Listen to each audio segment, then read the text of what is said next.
Shut up. Don't say a word if you still want to live. The words barely escaped her lips before Grace's hand clamped over Nathan Cole's mouth. She dragged him backward into the darkness of the coat closet. Her strength surprising. Desperate. The door shut with a careful click, sealing them inside. Only a thin blade of light slipped through the crack. Only the thunder of Nathan's own heartbeat filled his ears. Grace was shaking, but not with confusion. She had already lived this nightmare once today, just hours earlier. The mansion had been silent in that unnatural way only wealth could afford, too polished, too empty, like a stage waiting for something terrible to begin. Grace had been wiping the marble counter outside the study, her movements slow and invisible, exactly how she'd learned to survive. From inside the room, Evelyn Cole's voice floated out, calm and elegant. Grace wasn't listening. She never listened, until she heard a name. Nathan. Her body froze. The cloth stilled in her hand. It has to look natural. Doctors don't question gradual decline. They expect it. And Grace's breath caught in her throat. Then another voice answered, smooth, confident. Daniel Cole, the brother who smiled too easily. I adjusted the dose, small enough not to raise alarms. By the time anyone realizes, the company will already be ours. The world tilted. Grace's fingers went numb. The bottle of cleaner slipped from her hand and shattered against the stone floor. The sound exploded through the hallway like a gunshot. Silence followed. Then, the study door flew open. Evelyn stood there, her face hardening in an instant. Before Grace could even lower her eyes, Evelyn crossed the room and grabbed a fistful of her hair, yanking her head back. You were listening. It was... No, ma'am, I swear I wasn't. I didn't hear anything. It was an accident. 18. Pain shot through Grace's scalp as Evelyn tightened her grip. You people are always listening. Always pretending you're invisible. Grace's knees hit the floor. She didn't fight. She didn't scream. She knew better. Please, I have children. I don't know anything. I swear. Too. For a long moment, Evelyn studied her, searching for fear, for certainty, for guilt. Grace gave her exactly what she wanted. She shook. She sobbed. She looked small.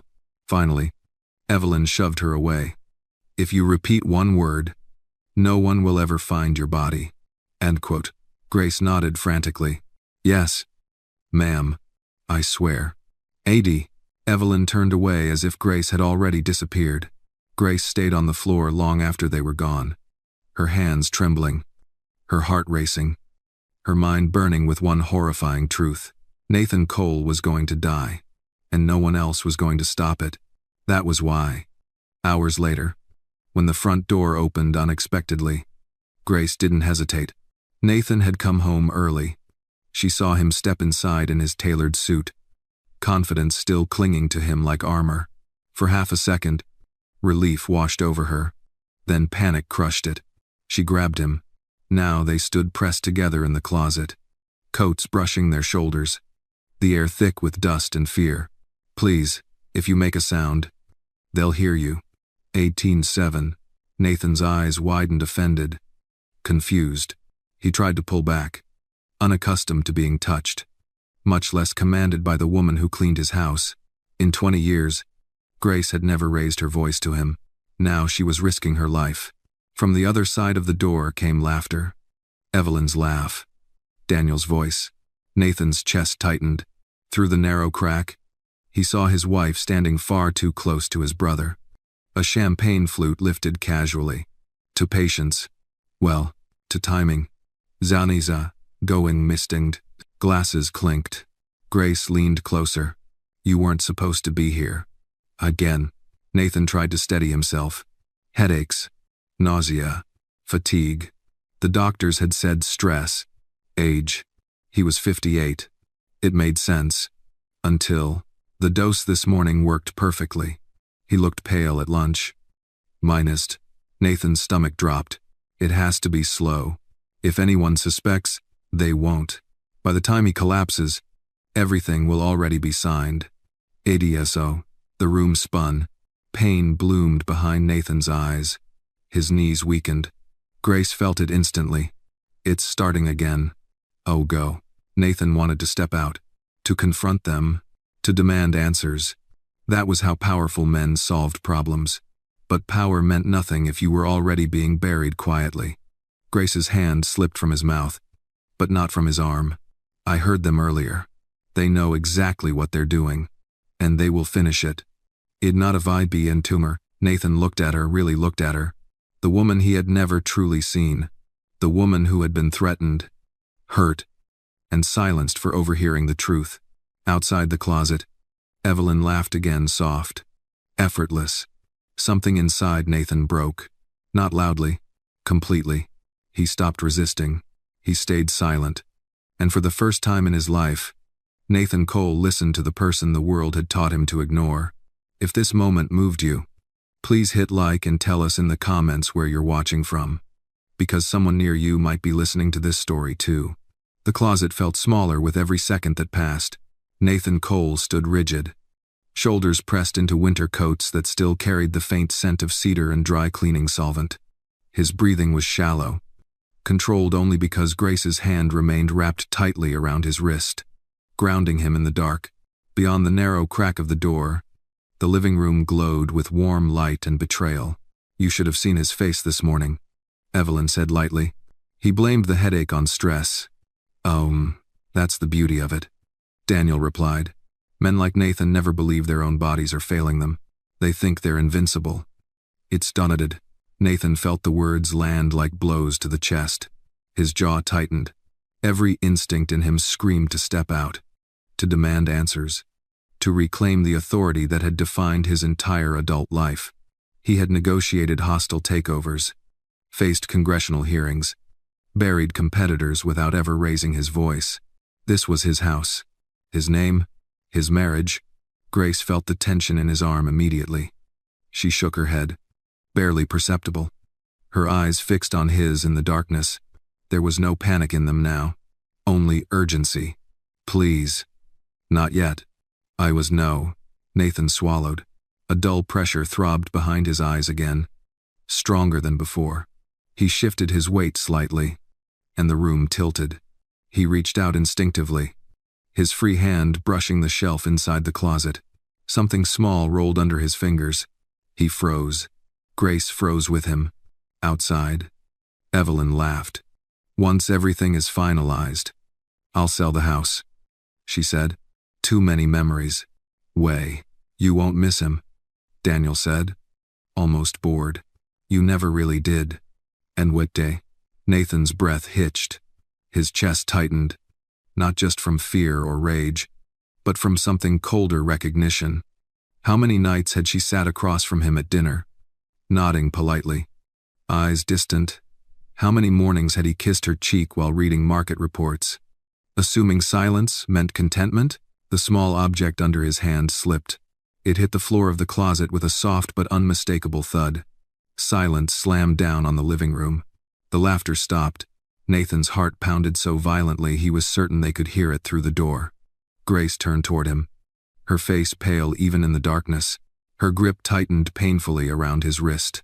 Outside, footsteps moved closer. Did you hear that? The house settles. You're paranoid. The footsteps paused, then continued closer. Grace did not hesitate.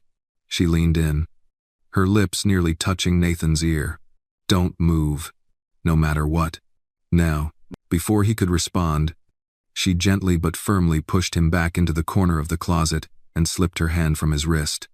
The door opened a fraction, just enough for her to slide out silently, then closed again. Nathan stood alone in the darkness. Every second stretched unbearably long. His head spun. Sweat broke out along his spine. His palms slick against his sides. He could hear his own pulse roaring in his ears. Could feel the poison he no longer doubted the word moving through his bloodstream, weakening him from the inside. From the living room came the sound of glass shifting, a chair scraping lightly across the floor. Then, suddenly, a loud crash echoed from the far end of the house. Evelyn gasped. What was that? Garage. Maybe. I'll check. Oh. Footsteps moved away from the closet. Quick and alert. Nathan exhaled shakily. his knees threatening to give out. He leaned his forehead briefly against the wall, closing his eyes as another wave of dizziness washed over him. For the first time, the idea that he might not walk out of this house alive felt real. The closet door opened again. Grace slipped back inside, closing it just as quietly. Her chest rose and fell rapidly, but her voice remained steady. "We don't have much time. It's say go." Nathan stared at her, disbelief and something like awe mixing in his expression. "You made that noise?" She nodded once. "Boxes near the garage. I knew they'd go that way." "Well?" He studied her face in the dim light, seeing now the faint redness along her scalp where hair had been pulled earlier that day. The marks he had missed before. Guilt cut through him, sharp and unwelcome. "They'll come back. Yes. Which is why you need to leave. Now." "Ode." He hesitated. Leaving meant accepting everything he had just heard. It meant abandoning the illusion of control he had lived inside for decades. Another sharp pang hit his temples. His vision blurred. Grace noticed immediately.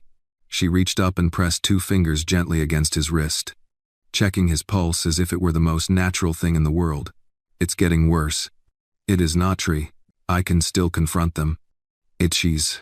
Her eyes hardened not with disrespect, but with certainty. "If you step out there, they will finish what they started. Not today. Not with words." End quote. He opened his mouth to argue, then closed it. The truth was already inside him, heavy and undeniable. Grace cracked the closet door and glanced down the hallway. It was empty. "Follow me. Stay close. Don't speak." "Ein." She stepped out first, moving not like a trespasser, but like someone who belonged there. Nathan followed, his movements slower, more cautious. Every step felt heavier than the last. The house he had built, the halls he had walked 1,000 times, now felt foreign, hostile. They avoided the main corridor, slipping instead into a narrow passage near the service stairs. Nathan had rarely used it. If ever, he had known it existed. Of course, he simply had never needed it. Grace led him past the laundry room, past a side entrance he had never noticed, her hand occasionally brushing his elbow to steady him when his steps faltered. "Where are we going?" "Somewhere they won't look." A day. A burst of laughter echoed from the direction of the garage. Distant now. Grace paused, listening, then pushed open a small side door. Cool air hit Nathan's face, sharp and grounding. They stepped outside. The backyard lay in shadow, the manicured lawn stretching toward a narrow service road beyond the property line. Nathan glanced instinctively toward his armored car parked near the drive. Grace shook her head before he could speak. "They can track it." End quote. She pulled him gently but firmly in the opposite direction, toward the darkened street behind the estate. Nathan stumbled once, his strength failing him, and Grace caught him without comment, her arm slipping around his waist to keep him upright. As they disappeared into the shadows, the lights of the mansion burned on behind them bright, indifferent, and already no longer his. For the first time since he had built that house, Nathan Cole walked away from it without looking back. The street behind the mansion was narrow and poorly lit, the kind of place Nathan Cole had never noticed despite living there for years. The gravel crunched softly under their shoes as Grace guided him away from the glow of the estate lights and into the darkness beyond. The night air was cool, but Nathan's skin burned from the inside out. He stumbled again. Grace tightened her grip around his waist, bracing him with a strength that surprised him. "I'm fine." The lie tasted bitter even as he said it. Grace didn't argue. She had already learned which battles were worth fighting. They moved quickly, keeping to the shadows, turning onto a side road that curved away from the property. The sounds of the house music, laughter, the faint clink of glasses faded behind them, replaced by the distant hum of traffic and the chirring of insects. Nathan's breathing grew heavier, each inhale scraping his chest. His vision blurred again, and this time it did not pass. He stopped abruptly, one hand shooting out to brace himself against a brick wall. His knees buckled, and Grace barely managed to keep him from collapsing entirely.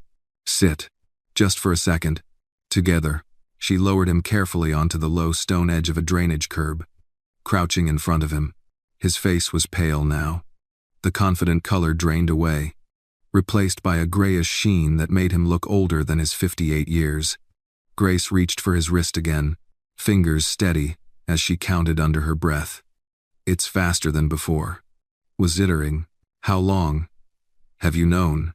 The question came out strained, each word costing him effort. Grace hesitated, then answered honestly. "Long enough to be afraid, not long enough to stop them sooner." 2.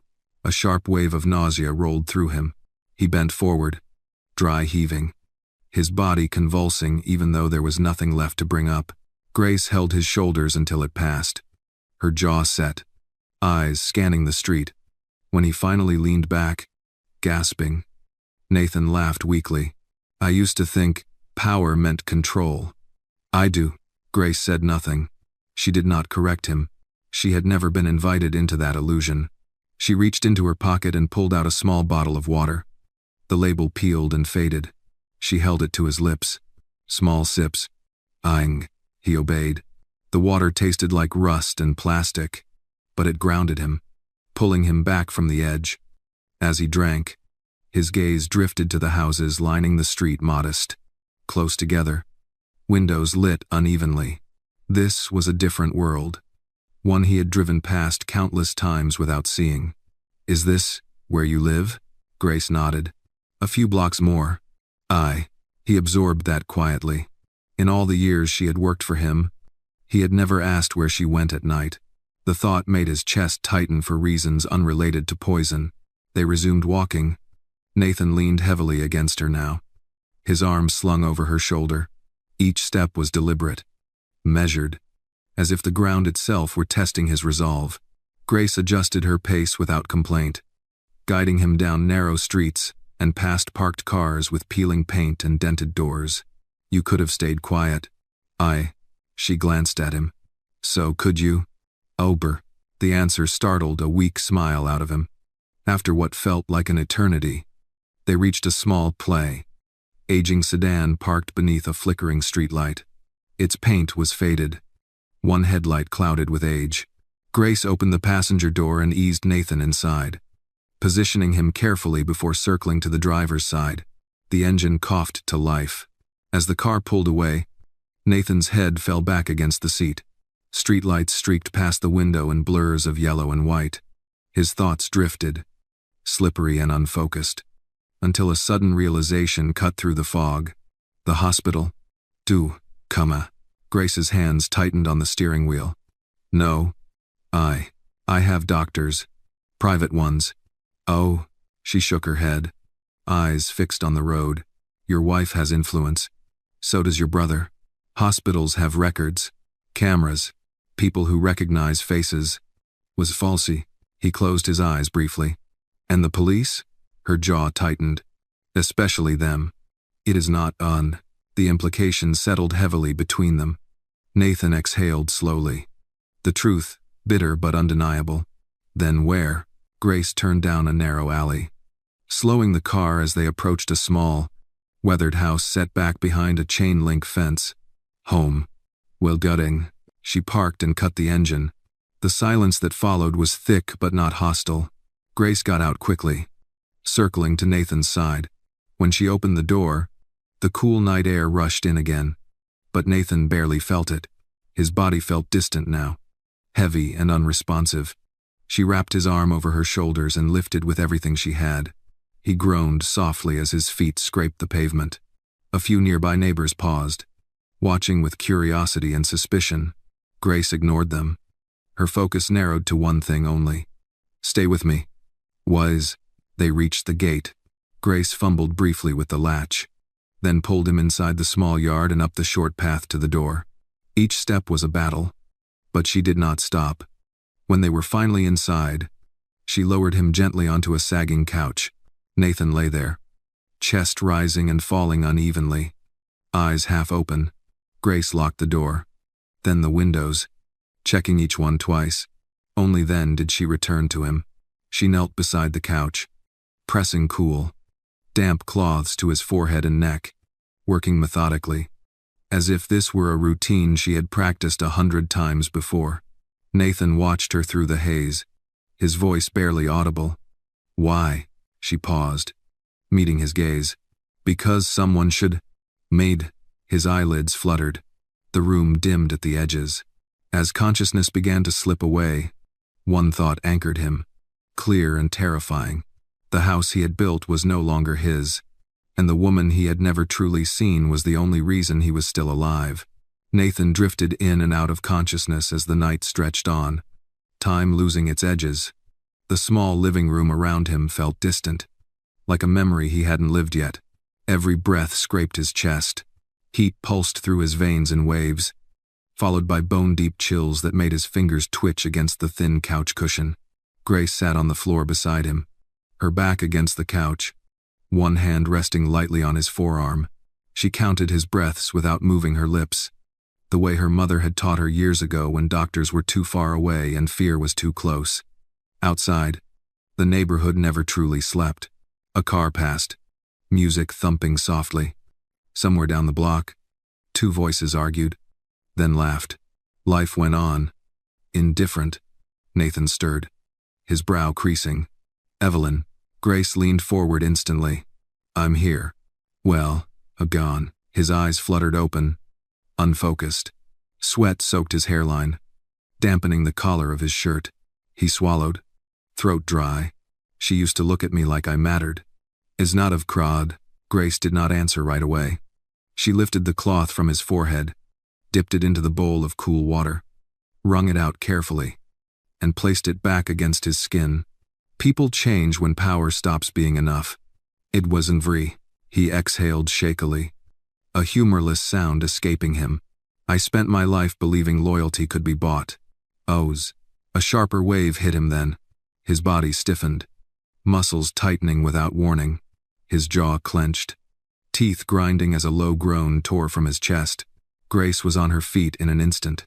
Nathan. Look at me. Well worked to seize. His eyes rolled back for a moment, his breathing uneven, shallow.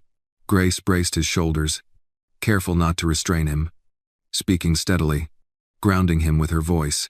Breathe with me. Slow. You're not alone. I won. The tremor passed, leaving him limp and gasping. Grace stayed where she was, one hand on his chest, feeling the frantic rhythm slowly ease. Her heart pounded, but she did not let it show. She stood, moved quickly into the narrow bathroom, and returned with more towels. Soaking them with cool water, she worked quietly, efficiently, the way she always had, no wasted motion, no panic allowed to surface. Nathan watched her through half-lidded eyes. You've done this before. I didn't. Grace paused, just for a second. With my father. Oh. The admission hung in the air, simple and heavy. I'm sorry. IT27. She nodded once, accepting the words without ceremony. Minutes passed. Or hours. Nathan couldn't tell anymore. At some point, his eyes opened wider, confusion sharpening his gaze. He tried to sit up and failed, his strength gone. Where? You're safe. Oh. His eyes moved around the room, the worn furniture, the framed photograph of two young boys on the wall, the faint hum of an old refrigerator in the next room. Understanding dawned slowly. This is your home. Yes. Teen. He absorbed that in silence, shame and gratitude twisting together in his chest. They'll come for you. Grace met his gaze without hesitation. They already tried.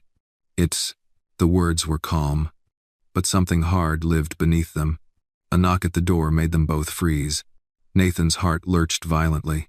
Grace moved fast, pressing a finger gently to his lips before he could speak.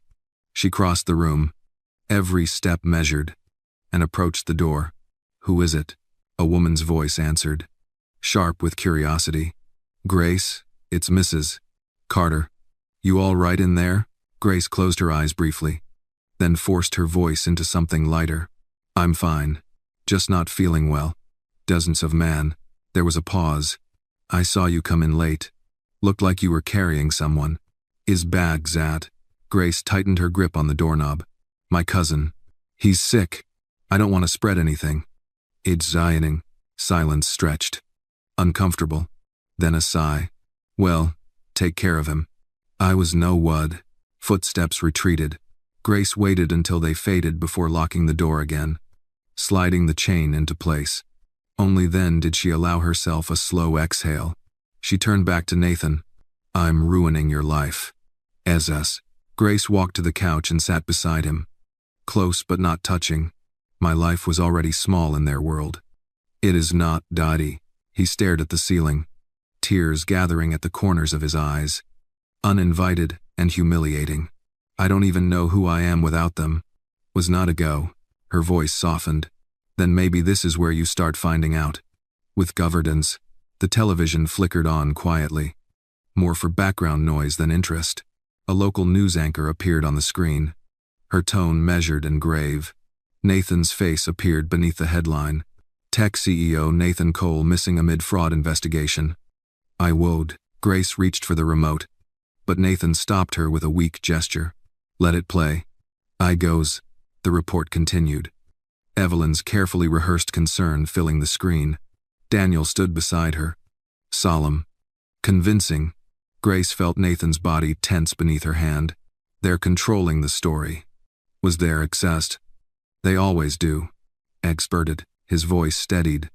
Something new settling into it, not strength yet, but clarity. He turned his head toward her. If I survive this, I won't hide. Is aliver. Grace met his gaze. Then you'll need proof. Was the stain have as prized in 24? The words sparked something behind his eyes. My office? If video? She nodded slowly. The safe. Oh. For the first time since the night began, a fragile thread of purpose stretched between them. Nathan closed his eyes again, exhaustion pulling him under. But this time his breathing evened out. Grace stayed awake beside him, listening to the city breathe. Her thoughts already moving ahead. The truth was still buried. But now, it had witnesses. Morning arrived without ceremony. There was no sunrise spilling dramatically through windows. No sense of renewal. Just a pale gray light leaking through thin curtains and the low, uneven sound of Nathan Cole's breathing. Grace had not slept. She sat upright in the wooden chair beside the couch, her arms folded loosely, her eyes trained on his chest as it rose and fell. He was alive. For now. Nathan stirred as the light reached his face. His eyelids fluttered open, then narrowed as pain rippled through his temples. He tried to lift his head and failed, a sharp groan escaping before he could stop it. Grace was beside him instantly. Don't rush it. With a wail, her hand pressed gently but firmly against his shoulder. Keeping him still, he swallowed, his throat raw, his mouth dry as paper. How long was I out? A few hours. The shaking stopped before dawn. Enna. He closed his eyes again, absorbing that. The memory of the night returned in fragments. Darkness. Voices. The closet. Evelyn's laugh cutting deeper than any blade. Slowly, he pushed himself up onto one elbow. Grace let him try this time, staying close enough to catch him if he fell. They'll say I ran. She nodded. They already are. Says weef. She reached for the remote and turned on the television, lowering the volume. The screen filled with familiar images, the front of his mansion, police tape fluttering, reporters speaking with practiced urgency. Sources close to the family say Mr. Sat. Cole has been under investigation for months. Nathan watched his own life being rewritten in real time. She's good. It's Onyx season. Grace didn't look at the screen. She's prepared. It sighed. The anchor cut to footage of Evelyn standing on the steps of the mansion, her face composed but sorrowful, eyes glistening just enough. I just want my husband to come home and get the help he needs. Man. Nathan let out a hollow laugh that turned into a cough. Grace handed him water before he could ask. She always knew where to place the tears. Thank you for watching. He drank slowly, then lowered the glass, his hand shaking despite the effort to control it. Daniel's with her. Yes. Auntie's Jesta. There was no judgment in her voice, just confirmation. Nathan leaned back, staring at the ceiling. Memories surfaced uninvited. His brother standing beside him at their father's funeral, promising to protect the family. Evelyn at his side during the company's hardest years, smiling for cameras while whispering encouragement behind closed doors. I defended them. APN dollars. Grace turned toward him. To who? The question cut cleanly. Nathan exhaled. The answer obvious and painful. To myself. Anzus. Silence settled between them. Not awkward, but heavy with understanding. After a moment, Nathan spoke again, his voice steadier now. If I go back to the mansion, I won't last an hour. Was. Grace nodded. That's why you won't go back. And of course. He turned his head to look at her. You said there was proof. I will. She hesitated, then stood, moving toward the small kitchen area. She opened a drawer and took out a folded piece of paper. Worn at the edges, she handed it to him. Nathan unfolded it carefully. It was a rough sketch of the mansion's layout. Not architectural, not precise, but intimate. Hallways, service passages, security cameras marked with small X's. You drew this? Oh, over time. Amen. He traced a finger along the lines. You know this house better than I do. Oh. Grace met his gaze evenly. I had to Maid. I teens that. Nathan swallowed hard. The safe is behind the painting in my office. 10. She nodded again. I know. And that stopped him. You know the code? The old one. You never changed it. Shame burned in his chest. I thought loyalty was permanent. Grace's voice was quiet but firm. Nothing is. If it's taken for granted. Nathan looked down at the map again, his mind working despite the fog still clinging to it. If we had what's in that safe, documents, backups, anything, it could slow them down. I was called, or end it. In quote. The weight of that possibility settled between them. Nathan shifted, wincing, then forced himself upright. I'll go. When in 20 work, Grace's response was immediate. No. End quote. The finality in her tone surprised him. It's my house. Jacked. And that's exactly why you can't. Away. She leaned forward, her eyes level with his. Every camera is looking for you. Every guard knows your face. If you walk in, they won't hesitate. 18. He clenched his jaw, anger flaring. So I hide? Grace did not flinch. You recover? Ever? He studied her, searching for hesitation, fear, doubt. He found none. You'd go back. We gudnet. It was not a question. Grace nodded once. They don't see me. Odes. The words were simple. The truth behind them was not. Nathan felt something shift inside him, not pride, not authority, but respect stripped of hierarchy. They hurt you. Oh, her jaw tightened almost imperceptibly. They underestimated me. With the Zida, he let out a slow breath. If something happens to you, she cut him off gently. Something already did. I'm still standing. Nathan leaned back, closing his eyes. The weight of the decision pressed down on him, heavier than any boardroom vote he had ever cast. When he opened them again, his voice was calm. Then we do it your way. Nate deferred. Grace allowed herself a single, shallow nod. Outside, the neighborhood stirred awake, doors opening, radios turning on, children's voices drifting through the thin walls. Inside the small house, a different kind of plan took shape, not built on power, built on truth. Grace folded the map carefully and slipped it back into the drawer. You rest. Tonight will be long. Aiden's. Nathan watched her move, quiet and deliberate, and understood something he had missed his entire life. Justice was not loud. It waited. The day moved slowly, as if the world itself were reluctant to push Nathan Cole forward. Grace kept the curtains drawn, letting only thin stripes of light slip through the fabric. The small house settled into a quiet rhythm, water boiling, a chair scraping softly across the floor, the muted sounds of the neighborhood filtering in through the walls. Nathan lay on the couch, eyes half open, listening. For the first time in decades, no schedule demanded his attention, no assistant waited for instructions, no board expected a decision. His body made the decision for him. Every movement sent a warning through his muscles. His hands still trembled when he tried to lift the cup Grace brought him, and the lingering pressure behind his eyes reminded him that the poison had not finished its work. Grace watched him closely as he drank. Slow. Well-doing. He nodded, obeying without argument. That alone unsettled him. He was used to being the one others listened to, not the one being managed like fragile glass. I hate this. ATM. Grace set the kettle down. Good. ATM. He looked at her, surprised. Good? She met his gaze calmly. It means you're still you. Efforterized. He let out a short breath that might have been a laugh if it hadn't hurt. The television murmured in the background. Volume low. His name appeared again in passing, paired with words like investigation and concern. Nathan turned his head away. Turn it off. Grace did. Silence filled the room. Thicker but more honest. She pulled a small notebook from her bag and set it on the table, flipping through pages filled with careful handwriting. Times, names, small observations that would have meant nothing to anyone else. Nathan watched her.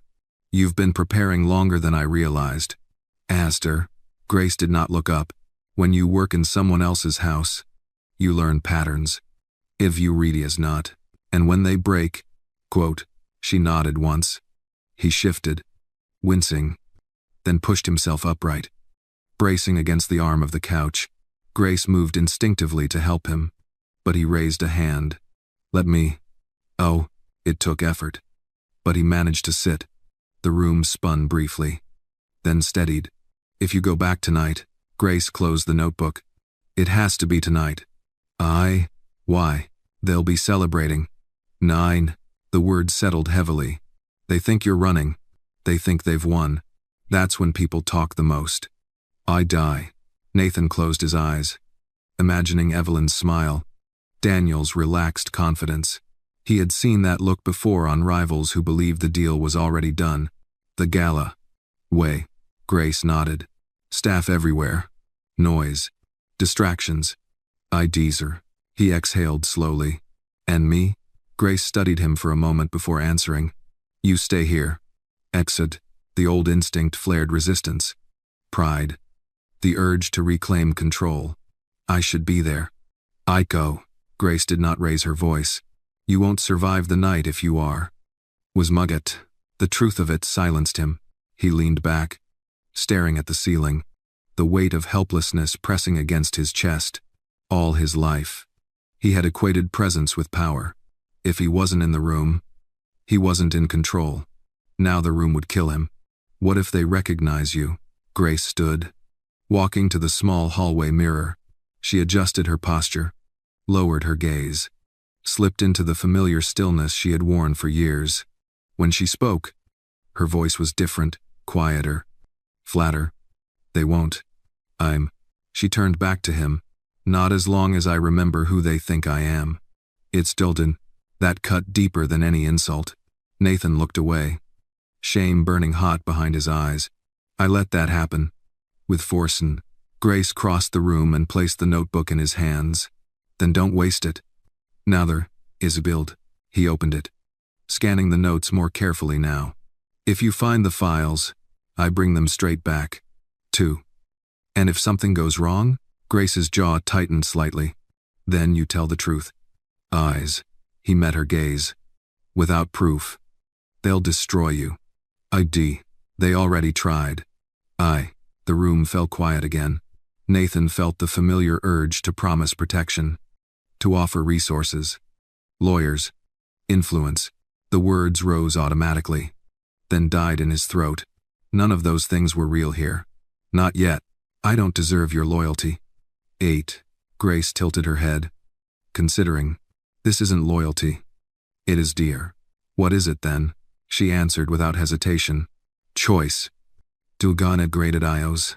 The simplicity of it struck him harder than anger ever could. As afternoon faded into evening, Grace prepared quietly, washing her hands, tying her hair back, laying out the old uniform she had kept folded at the bottom of a drawer. Nathan watched from the couch, each movement etching itself into his memory. When she finished, she stood before him, unrecognizable in her stillness. I wish I'd seen you sooner. Due. Grace met his eyes. Seeing doesn't change the past.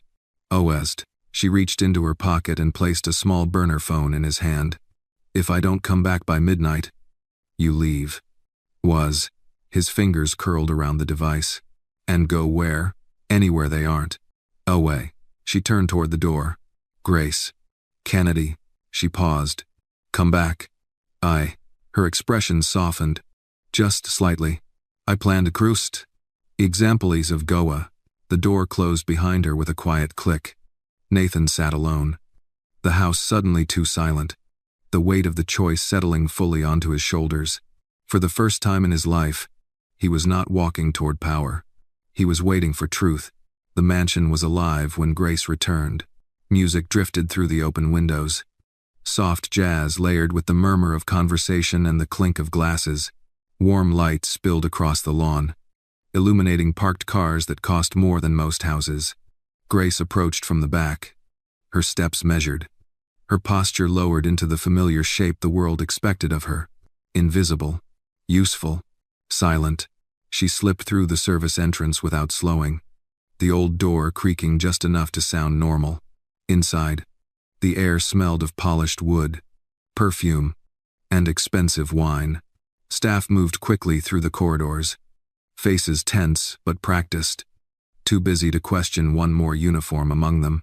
Grace kept her eyes down. She passed the laundry room, the narrow hallway, the place where Nathan had once walked without seeing her. The memory flickered, then vanished. There was no room for it now. Her burner phone vibrated once in her pocket. She did not answer. In the small house across the city, Nathan sat rigid on the couch, the phone clutched in his hand. He had not moved since Grace left. The television was off. The curtains remained drawn. Every sound from the street made his muscles tighten. He checked the time again. Be careful. With this Asperia, there was no one to hear him. Back at the mansion, Grace reached the service stairs and ascended slowly, counting each step. The gala had drawn most of the guests toward the main hall.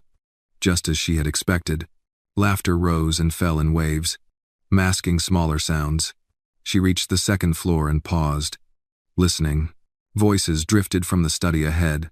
Daniel's voice, Evelyn's laughter. Grace's fingers curled slowly into her palm. She moved. The study door was ajar, light spilling across the hall.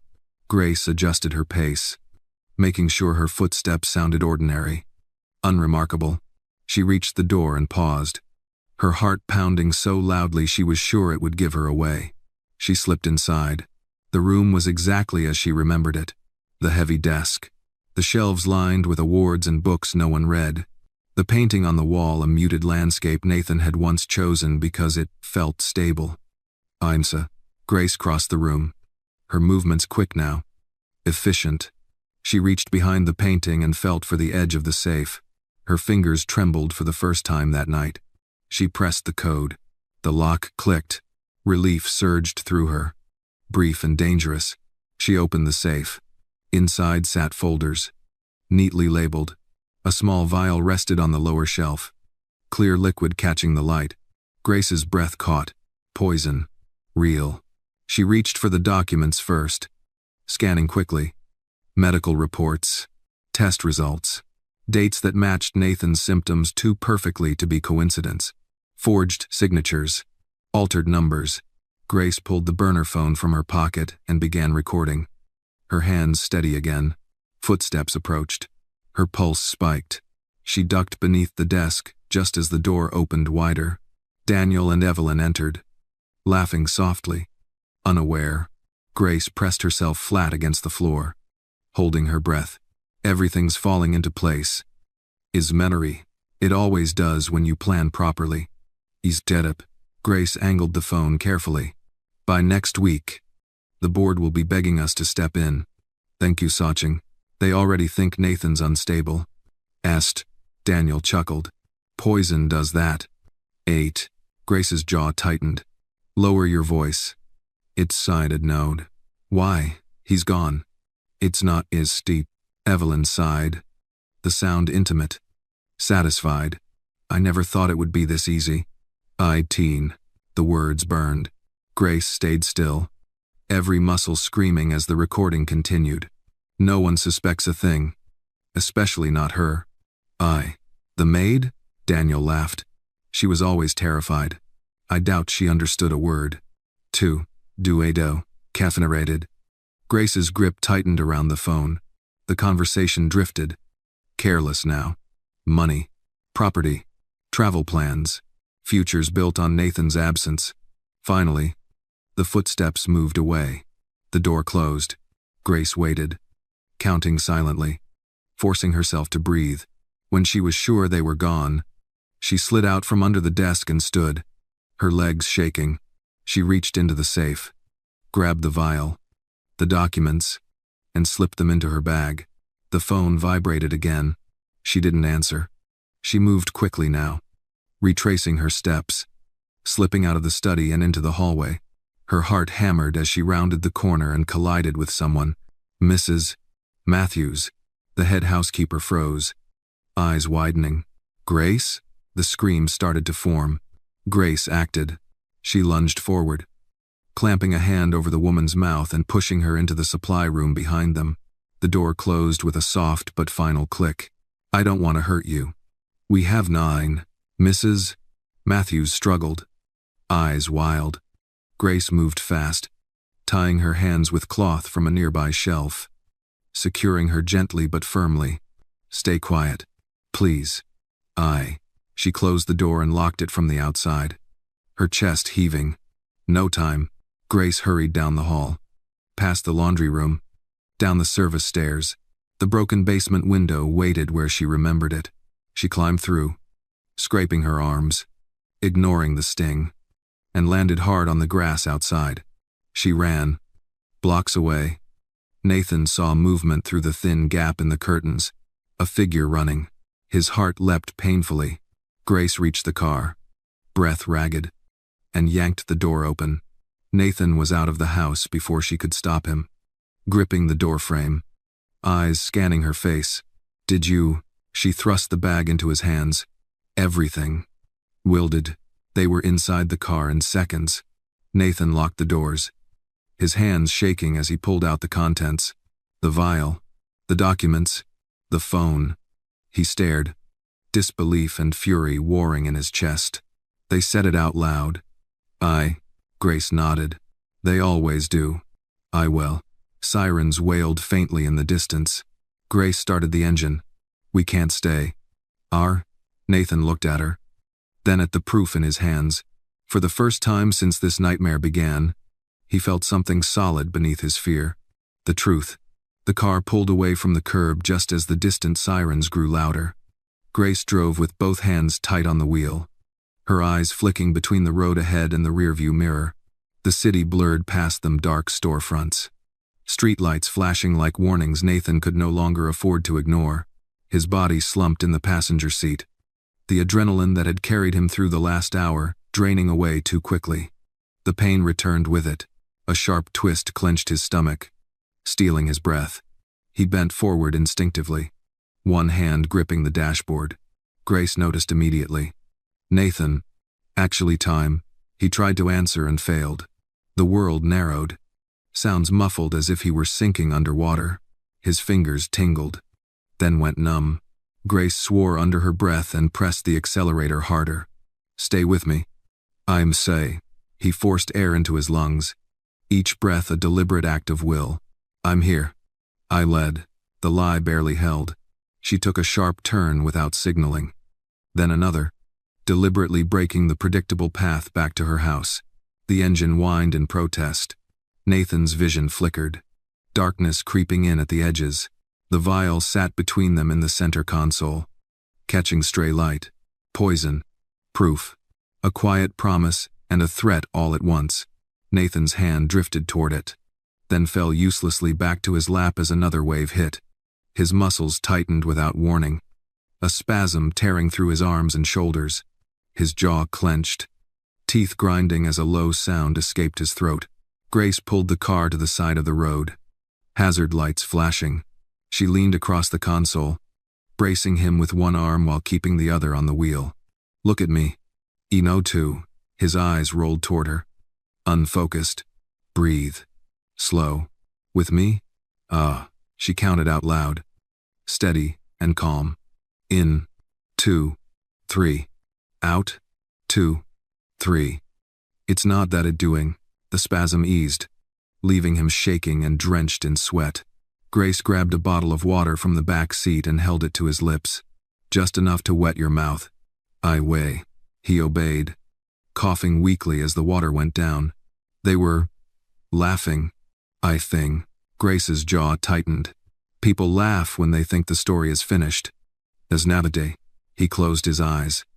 Memories flooding in Evelyn's hand on his arm at charity events. Daniel's reassuring voice in meetings. The careful fiction they had built around him while dismantling his life. How long do I have? Grace did not answer right away. She checked his pulse again, her fingers cool against his skin. Long enough? That to have a matter. It was not reassurance. It was strategy. She drove again. Slower now, but purposeful. Weaving through side streets until they reached an industrial stretch of the city where warehouses loomed dark and silent. She parked beneath a flickering street lamp and cut the engine. Nathan sagged back into the seat, exhausted beyond words.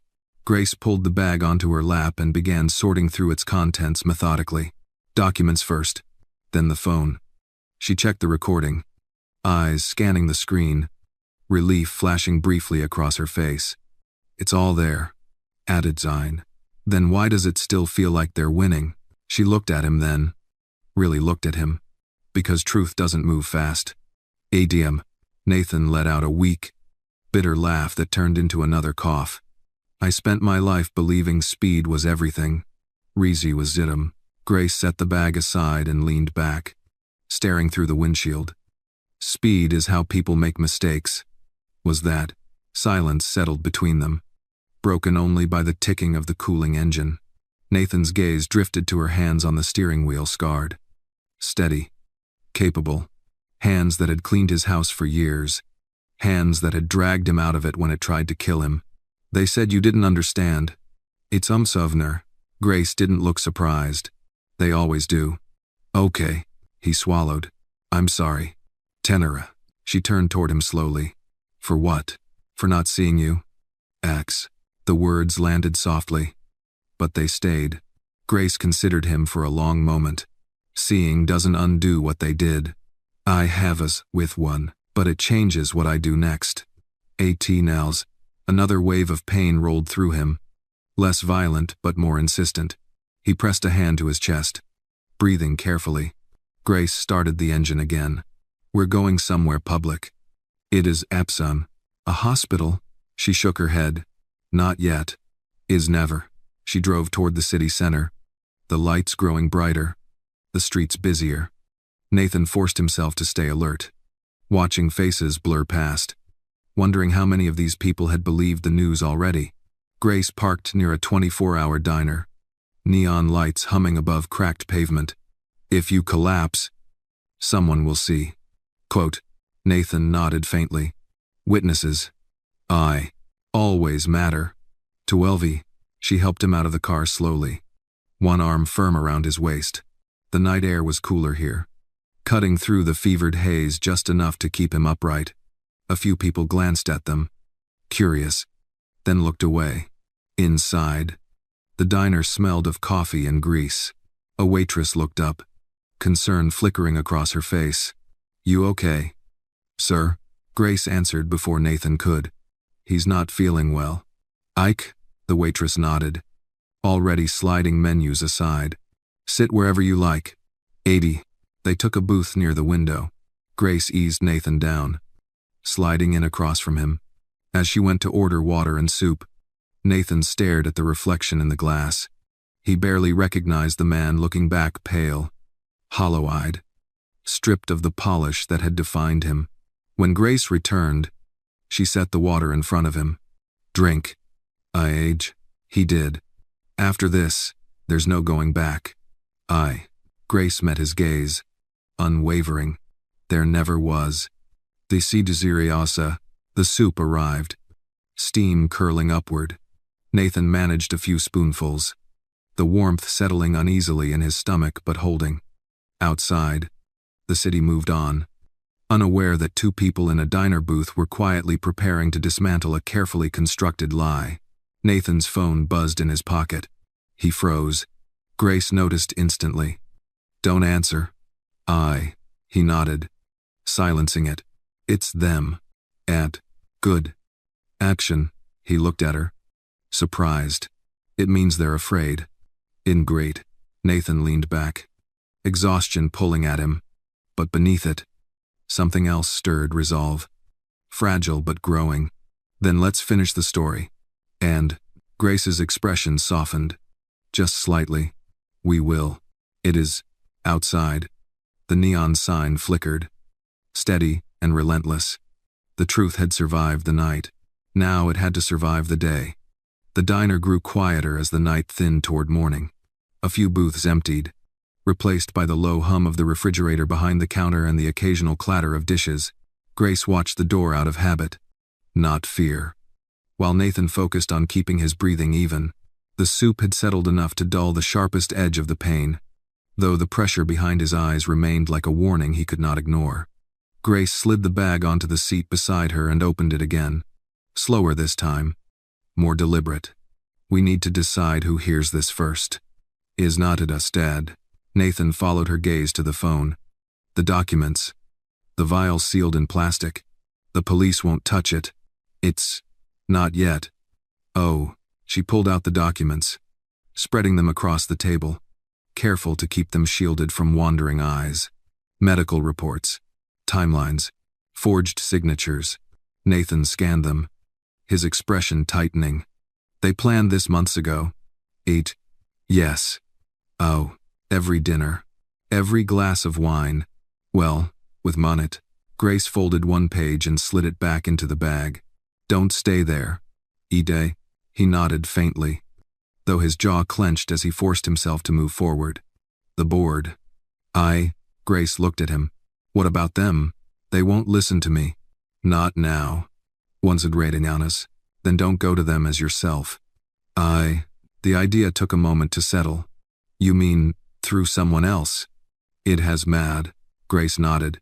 "Someone they trust more than you right now." "I'm by." Nathan leaned back, eyes narrowing as names surfaced and fell away.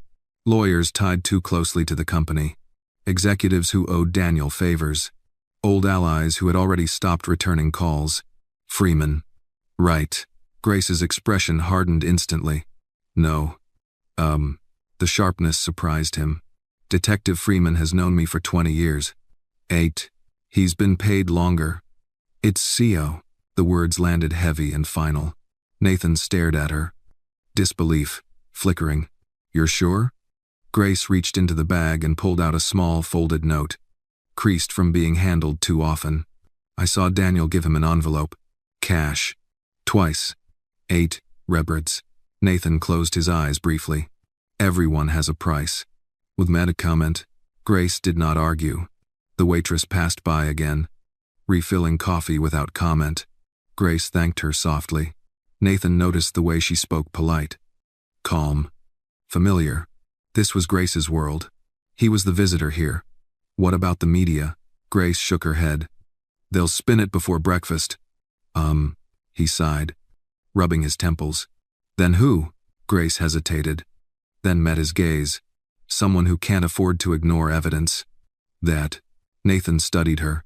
"You mean a lawyer?" A public one." Eyes. The implication was clear. Exposure. Risk. Noise. Another wave of discomfort rolled through him. Gentler than before, but persistent. He steadied himself with a hand on the table. "If we go public, they'll come after you harder." "It's a hard don." Grace's eyes did not waver. "They already put my face on the news." Nathan flinched. "They showed you?" She nodded once. "As a distraction." "Why?" Silence settled again. Nathan looked down at his hands, the faint tremor still there. For the first time, he understood how fragile reputation truly was, how easily it could be reshaped by people with better stories. "They'll say you manipulated me." "That," Grace shrugged slightly. "They'll say anything." Ezen, and if the truth costs you everything? She leaned forward, lowering her voice. It already almost cost me my life. Oh, the weight of that pressed down on him. Undeniable. A man at the counter laughed loudly at something on his phone. The sound felt intrusive, almost obscene. Against the gravity of their conversation, Nathan straightened slowly. There's a gala tomorrow night. Grace nodded. I know. Evelyn will want the story to peak there. Which means she'll be careless. The cross did end. He met her eyes. If we're going to end this, that's where it has to happen. Grace considered him for a long moment, then nodded. Yes, daughter as well. The decision settled between them. Heavy, but solid. Nathan reached for the phone, hesitating before pressing play. Daniel's voice filled the small space. Clear and unmistakable. Evelyn's followed, cold and confident. A couple in the next booth glanced over. Grace stopped the recording immediately. Not here. I needed to hear it again. She softened slightly. You don't need to suffer twice. He leaned back, exhaustion catching up with him. The diner lights seemed harsher now. The smell of coffee too strong. I'm getting worse. Grace checked his pulse again. You're holding. One stand. That's not the same. She did not argue. They paid and stepped back into the early morning air. The sky was pale, the city half awake. Grace helped Nathan into the car, adjusting the seat so he could recline slightly. As she drove, Nathan watched the streets pass by workers waiting at bus stops. Lights flicking on in apartment windows. Ordinary lives, untouched by the drama that had nearly ended his. I used to think justice came from institutions. Grace kept her eyes on the road. Sometimes it comes from people who refuse to disappear. Recessed, they pulled into a small public parking structure near a courthouse. Quiet at this hour, Grace turned off the engine. You rest. I make the calls. Tell Dubin. Nathan nodded, closing his eyes as fatigue dragged him under again. Before sleep took him, he spoke once more. Grace. It is. She turned. If we walk into that gala, I want the truth heard, not just believed. Izamana. Grace's expression was calm, resolved. Then we make them hear it themselves. As well, the morning light crept higher, touching the edges of buildings and faces alike. The lie was already unraveling. They just had to pull the final thread. The courthouse parking structure smelled of oil and cold concrete. Nathan slept fitfully in the passenger seat, his body angled back as far as it would go, his face drawn and pale in the gray morning light. Grace sat in the driver's seat for a long moment before moving, her hands resting on the wheel, steadying herself. This part was always harder, the waiting, the planning, the quiet moments where fear tried to speak the loudest. She pulled out the burner phone and stepped out of the car. The city was waking up. A bus hissed to a stop nearby. Somewhere above her, a radio played faintly through an open window. Grace walked a few steps away, far enough that her voice wouldn't carry, and dialed. The call connected on the third ring. This is Harris. To my Del 2. My name is Grace Williams. I have evidence of attempted murder, corporate fraud, and falsified medical records involving Nathan Cole. Isnan. There was a pause. Not disbelief calculation. You realize how serious an accusation that is. Estang. Yes. That's why I'm calling you and not the police. Adidun. Another pause. Where are you? Grace glanced back at the car. At Nathan's still form. Close enough to walk into a courtroom if I have to. Is fired. Silence stretched. Then, you have 10 minutes. It ticketed. She ended the call and exhaled slowly. When she returned to the car, Nathan was awake, watching her. You didn't wake me. And, you needed it. He nodded faintly, then winced as another wave of discomfort passed through him. He pressed his lips together until it eased. Did they listen? Grace started the engine. They will. Was doing Decidigan's other. They drove the short distance to a nondescript building near the courthouse. No marble columns, no grandeur, just glass, steel, and a brass plaque by the door. Inside, The air was cool and quiet. A receptionist looked up, curious but polite. Grace spoke first. "We're here to see Mr. Christ. Harris." "Away." The woman's gaze flicked briefly to Nathan, then back to Grace. "Third floor?" "Oh." The elevator ride felt longer than it was. Nathan leaned heavily against the wall, his breathing shallow but controlled. Grace stood close, her presence a steady anchor. The door opened onto a small conference room. Harris was already there, sleeves rolled up, glasses perched low on his nose. He took one look at Nathan and frowned. "You don't look well." "I didn't. I've been poisoned." "They can." Harris blinked once, then gestured for them to sit. Grace laid everything out on the table, the documents, the vial, the phone. Harris did not touch anything at first. He listened as Grace spoke, her voice calm, precise, recounting timelines, conversations, movements. When she finished, Nathan spoke, filling in details only he could know. The room was silent when they were done. Harris finally reached for the phone and pressed play. Daniel's voice filled the space. Evelyn's followed. Confident, cruel, careless. Harris stopped the recording and leaned back, rubbing his chin. "They were sloppy. This isn't. They thought I was dead." "Resid." Harris nodded. "You can't go public yet." Nathan stiffened. "That's not what we discussed." It's not about discussion. It's about survival. There wasn't too much. He looked at Grace. "If this leaks too soon, they'll bury you in countersuits and spin." Grace did not flinch. "There's a gala tonight." "Would not example." Harris raised an eyebrow. "They'll both be there. So will the press." Harris considered this, tapping the table once. "You're suggesting a controlled exposure. When we God, I'm suggesting the truth in their own words." Harris studied Nathan more closely now, not the billionaire, not the headline, but the man barely holding himself upright. "You won't make it through the night without medical care." Nathan's jaw tightened. "I'll make it long enough." When he said it, growed. Grace reached for Nathan's hand without thinking. He didn't pull away. Harris sighed. "I'll file emergency motions, protective custody requests. But once you step into that gala, you lose control." We never had it. "To the ago." Harris nodded slowly. "Then do it clean." He slid a business card across the table. "If anything goes wrong, you call me immediately." They stood to leave. In the hallway, Nathan stopped, leaning against the wall as dizziness washed over him again. Grace steadied him. "I don't feel like a hero." "It's seen." Grace met his eyes. "Good. Heroes stop listening." "I am." Back in the car, the city had fully woken. Headlines flashed across screens and shop windows, his face again, framed by speculation and lies. Grace drove them back toward the diner, then past it, toward a quiet pharmacy. "We need supplies." "Never. You're planning like this is normal." She glanced at him. "It is now." Live, dialing. Inside the pharmacy, Grace moved quickly. Water, electrolyte packets, basic medical supplies. The clerk barely looked up.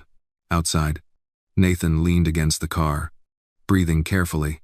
"Tonight changes everything." Grace loaded the bags. "Tonight reveals it." "Okay." They drove on. The hours ahead, heavy with consequence. Somewhere across the city, Evelyn prepared her smile. Daniel rehearsed his confidence. Neither of them knew that the story they believed finished was about to be told by someone they had never truly seen. By late afternoon, Nathan's strength began to fail in quieter, more dangerous ways. The sharp convulsions were gone, replaced by a deep, creeping weakness that settled into his bones. He sat in the back booth of the same diner they had returned to, the air thick with the smell of reheated coffee and fried onions, staring at his hands as if they belonged to someone else. They trembled now even when he was still. Grace noticed everything. She slid a glass of water toward him, mixing in the electrolyte powder with careful precision. "Drink all of it." He obeyed, though each swallow felt heavier than the last. "If I fall apart tonight," she didn't let him finish. You won't. 8. He looked at her, searching for doubt. There was none. Outside the diner window, the city moved with deliberate indifference. People hurried past with briefcases and shopping bags, unaware that the man whose face filled their news screens sat 10 feet away. Quietly unraveling, Nathan leaned back, closing his eyes. The world softened, then drifted.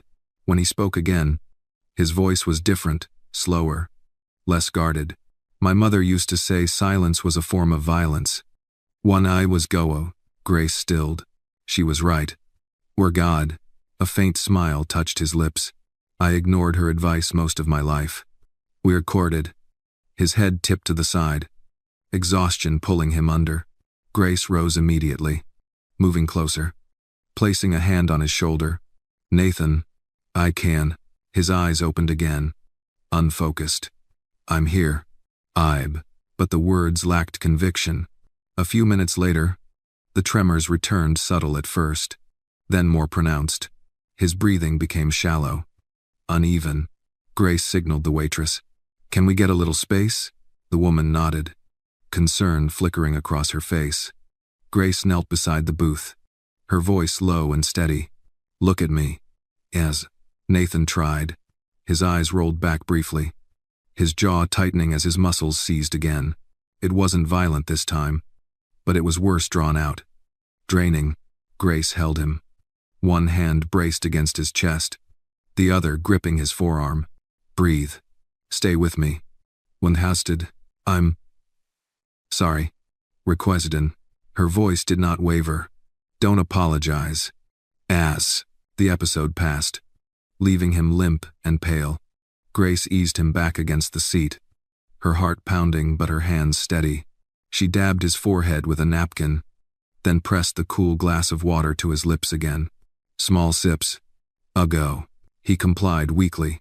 After a moment, his eyes focused again, shame clouding his expression.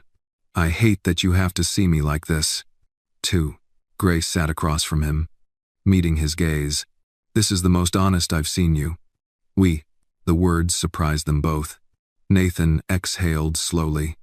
I spent decades performing strength. Is actuals? Grace nodded. Most people do. 82 a better. The television above the counter switched to a breaking segment. Evelyn appeared again. Framed by tasteful lighting and sympathetic reporters, Grace reached for the remote. Nathan stopped her with a small gesture. Let it play. We have na ceiling 2-3. Evelyn's voice filled the diner, smooth and controlled. Nathan has been under tremendous pressure. I fear his behavior has become erratic. Is Tector? Nathan closed his eyes. She's building the narrative. Would everyone? Grace turned off the screen. Let her batter. To Gated, he opened his eyes again. They'll believe her. Until they hear her. Silence fell. Minutes passed. Grace checked the time. We need to leave soon. Nathan nodded faintly. Help me stand. As it. She slid out of the booth and offered her arm. He leaned heavily against her, his weight unfamiliar and humbling. Together, they moved toward the exit, every step deliberate. Outside, the sky had darkened to a bruised blue. Evening was coming fast. They reached the car, and Grace eased him into the passenger seat, adjusting it so he could recline again. She buckled his seatbelt for him without comment. Before closing the door, she paused. Nathan, he looked at her. Tonight, when you speak, I won't shout. It 9. She nodded. Good. Shouting sounds like fear. Action. She closed the door and circled to the driver's side. As they drove toward the city center, the lights grew brighter, the streets busier. Nathan watched the reflections slide across the windshield, his thoughts drifting again. This time, when he spoke, his voice was distant. I used to believe money insulated me from betrayal. Grace kept her eyes on the road. It just hides it better. Oh, he swallowed. If I don't make it, she cut him off immediately. You will. He smiled faintly. You don't even let me finish. With you worked? Because you're still here. We have no day. They pulled into a quiet underground garage near the gala venue. Grace parked and turned off the engine. The silence pressed in. Nathan took a deep breath, steadying himself. Once we step out, there's no retreat. IMC. Grace met his gaze. Calm and unwavering. There never was. She reached into the back seat and handed him a folded jacket. Simple. Dark. Unremarkable. This isn't about looking powerful. We have go to ground. He slipped it on with effort. It's about being undeniable. She allowed herself a small nod. They sat for another moment, gathering strength. Above them, music drifted faintly through the concrete. The gala had begun. Nathan closed his eyes once more. Not in exhaustion this time, but in focus. When he opened them, his voice was steady. Let's go. Jesus. Grace opened the door. The truth was waiting upstairs. The elevator doors opened onto the gala floor with a soft chime that felt far too polite for what was about to happen. Music washed over them, string instruments layered beneath soft applause and laughter. Crystal chandeliers scattered light across polished floors. Men in tailored suits and women in evening gowns moved in slow, confident arcs. Drinks in hand. Faces carefully arranged into interest and approval. Nathan paused just inside the threshold. The noise hit him first. Then the lights, then the weight of standing upright for longer than his body wanted to allow. Grace felt the hesitation immediately. She did not rush him. She leaned in slightly, her voice low. Steady. We move slowly. You don't push. You don't explain. To Hove. Nathan nodded once. And you? I watch everything. And they stepped forward together. At first, no one noticed. They blended in, another well-dressed pair entering late. Unremarkable against the rhythm of the room. Nathan kept his shoulders relaxed, his expression neutral, every instinct trained to appear unthreatening. It was a skill he had learned long ago in rooms like this, where power announced itself quietly. Grace walked half a step behind him, her posture modest, her gaze lowered just enough to avoid challenge. To the guests, she was what she had always been. Background, but Nathan felt her presence like a steady current at his back. As they moved deeper into the room, familiar faces surfaced. Board members, donors, journalists pretending not to be journalists. A few people glanced at Nathan, frowned, then looked away, confusion flickering but not yet recognition. His heart pounded harder. A wave of dizziness threatened to pull him sideways. He slowed, placing a hand lightly on the back of a chair as if merely steadying himself. Grace noticed. Breathe. Tension. They depart now. He did. Across the room, Evelyn stood near the stage, radiant in a pale dress that caught the light with every movement. She laughed at something a man beside her said, one hand resting lightly on his arm. Daniel stood just behind her, scanning the crowd with practiced ease. Nathan's chest tightened. There. ID. Grace followed his gaze. I see them. I goad. They continued forward. A waiter passed with a tray of champagne flutes. Grace took one without breaking stride and placed it gently into Nathan's hand. He looked at her, surprised. I shouldn't. You won't drink it. To have $2.99. She was right. The glass gave his hands something to do, something to steady them. A woman stepped directly into their path. Nathan. Her voice wavered between disbelief and accusation. Heads turned. The room seemed to inhale as one. Nathan met her eyes calmly. Good evening. Without example, a murmur rippled outward. Evelyn froze. For just a fraction of a second, the carefully composed smile slipped.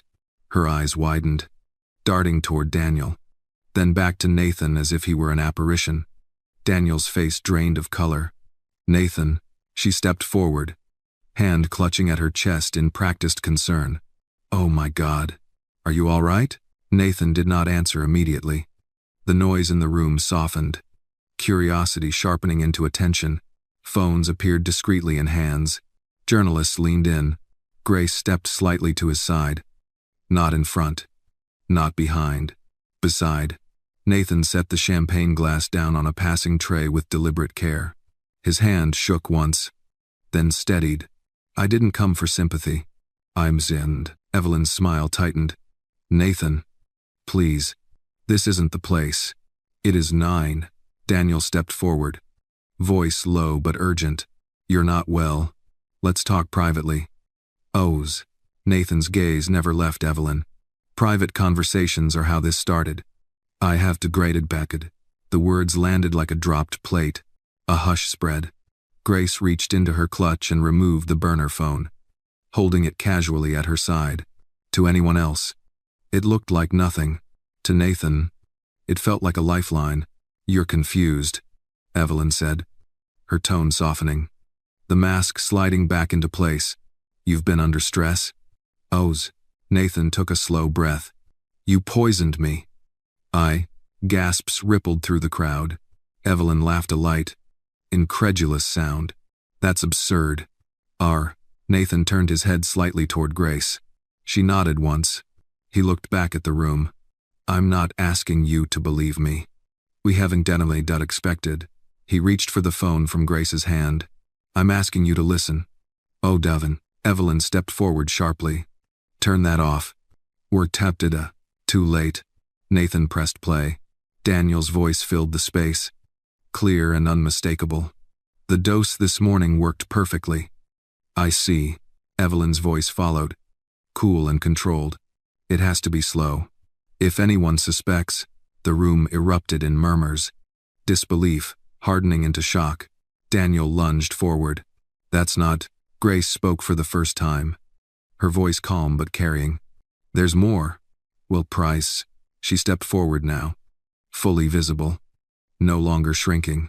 Nathan held the phone steady as the recording continued. Laughter, casual cruelty, plans spoken without fear.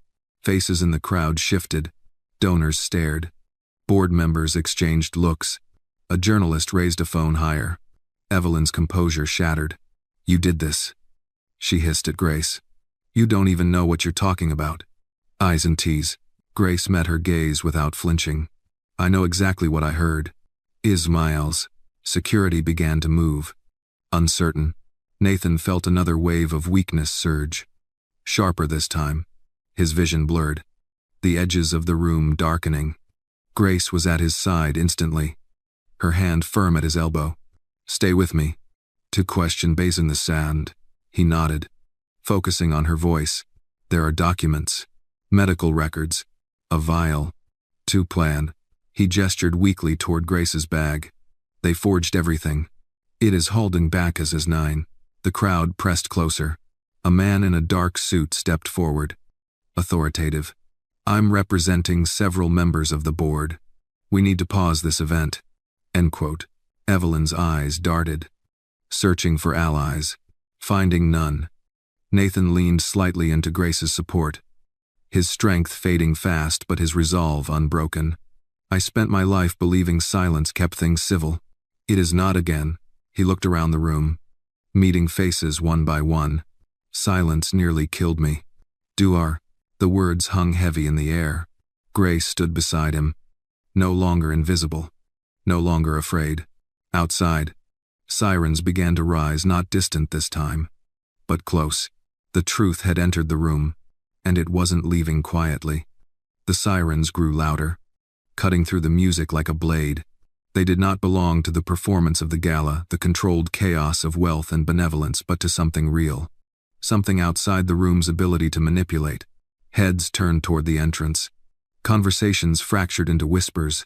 Phones were raised higher now, no longer discreet. Nathan felt the sound vibrate through his chest. His knees threatened to give way. Grace tightened her grip on his arm, her fingers firm, anchoring him. Don't sit. Not yet. He nodded faintly, drawing in a careful breath. Across the room, Evelyn recovered first. She always did. Her spine straightened. Her expression shifted not to fear, but to offense. She stepped toward the man in the dark suit who had announced himself as counsel, placing a manicured hand on his sleeve. This is a misunderstanding, she said smoothly. My husband is unwell. He's been manipulated. Tense-ducated, she turned toward the crowd, voice rising just enough to carry. Please, you all know Nathan. He's under immense pressure. A few guests shifted uncomfortably. Doubt flickered in some faces. Daniel seized the opening. That recording could have been edited, he said quickly. Anyone can splice audio. Right to us now. Grace stepped forward before Nathan could respond. Her voice did not rise. It did not shake. Then you won't mind the original file. I do. She reached into her bag again, this time removing a small flash drive and holding it up between two fingers. It looked insignificant, ordinary. Daniel froze. You shouldn't even be here. Was distrogation. Grace met his gaze steadily. I've always been here. Was pressed. A murmur swept the room. This time sharper. The lawyer in the dark suit cleared his throat. For the record, I advise everyone to remain calm. Tanity. Nathan felt another wave of dizziness roll through him. Stronger than before. The lights overhead blurred into halos. His breathing grew shallow. Uneven. Grace felt it instantly. She shifted closer. Her shoulder braced against his chest, lending him her balance. Look at me. Easy. He did. The room receded. Her voice stayed. I can finish. It us. She studied him for a heartbeat. Then finish. Well, Nathan turned back to the crowd, drawing on something deeper than strength habit.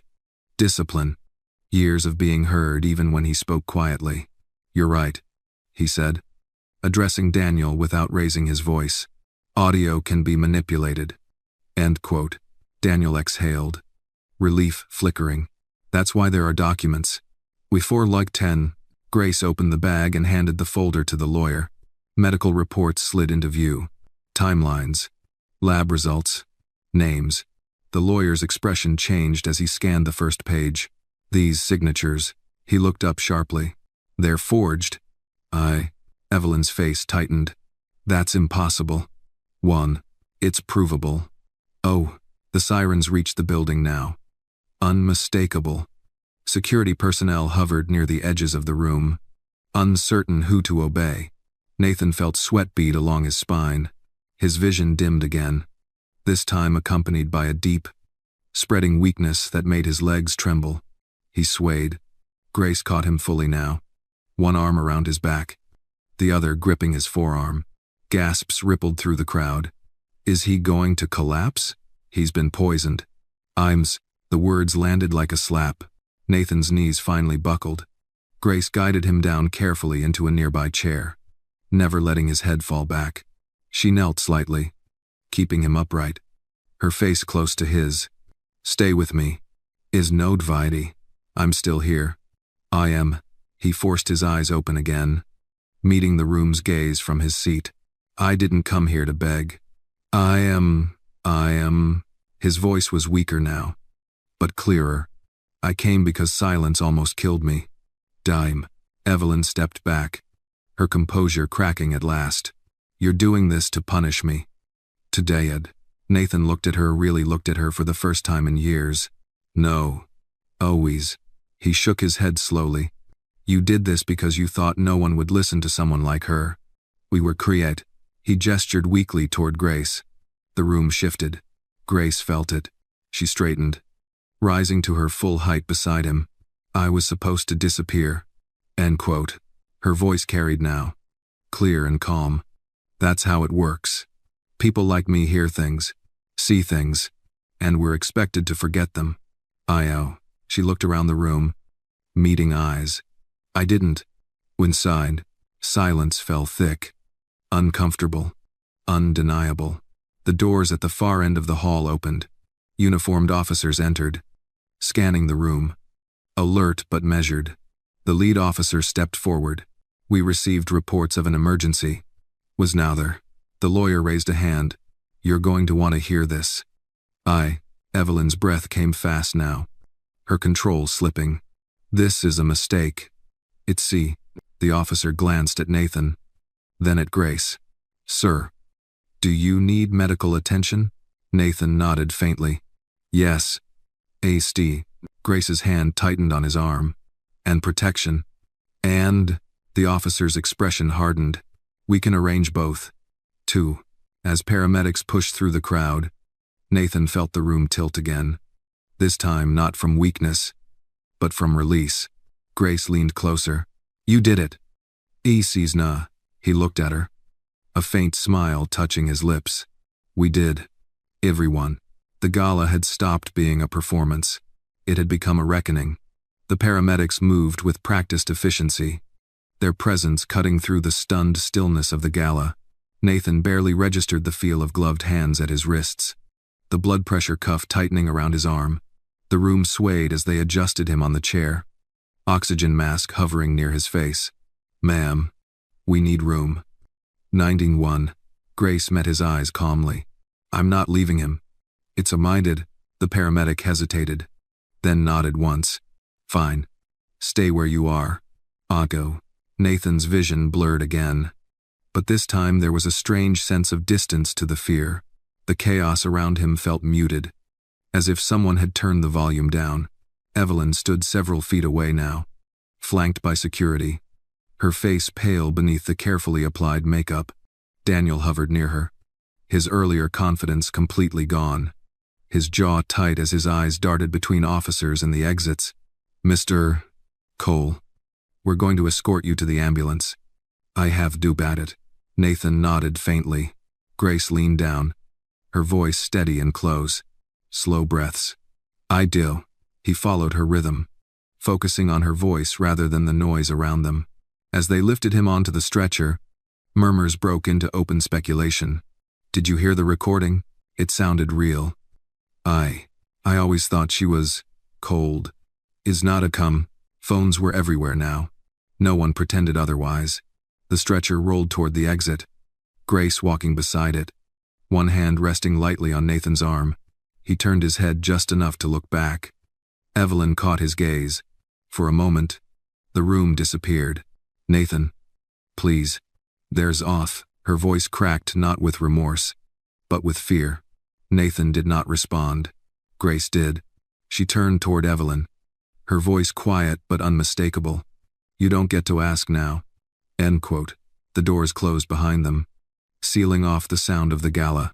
Outside, the night air was cool and sharp, cutting through the haze in Nathan's mind.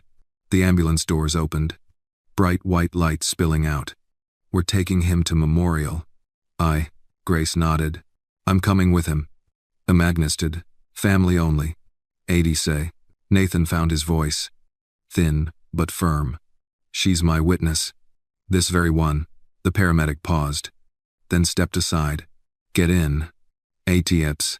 Inside the ambulance, the world narrowed to beeping monitors and controlled motion. Grace sat on the bench beside Nathan, her knees braced, her eyes never leaving his face. The siren wailed as they pulled away, the sound less threatening now, almost reassuring. "I didn't collapse." "Over." Grace allowed a small exhale. "You didn't." "S. They saw." End quote. "Yes." Is 9. His eyelids fluttered, exhaustion dragging at him. "If I lose consciousness." She cut him off gently. "You won't." Was it 9? "You keep saying that." Because you keep listening. We have to like to." The paramedic glanced at Grace, then back to his equipment. "Blood pressure's low, but stable." I1. Grace nodded as if she understood every number. The poison was administered gradually. "Esther." The paramedic looked at her sharply. "You're certain?" "Yes." "This is not it."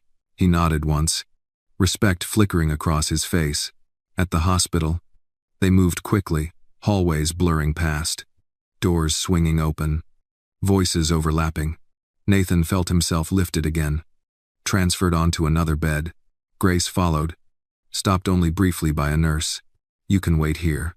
"And well." Grace shook her head. "I'm not leaving." "Isa." The nurse glanced at Nathan. "She stays." Actor. A beat passed. "All right." Towards. They wheeled him into a private room. The lights were softer here, the noise muted. A doctor entered, scanning charts and monitors. "Mr. Cole, we're going to run tests. We suspect toxic exposure." "Ike." Nathan nodded weakly. "We'll do everything we can." Grace stood at the foot of the bed, her hands clasped, her posture straight despite the fatigue etched into her face. When the doctor left, silence settled. Nathan turned his head toward her. "They heard you." "When we could, Brad." Grace met his gaze. They heard the truth.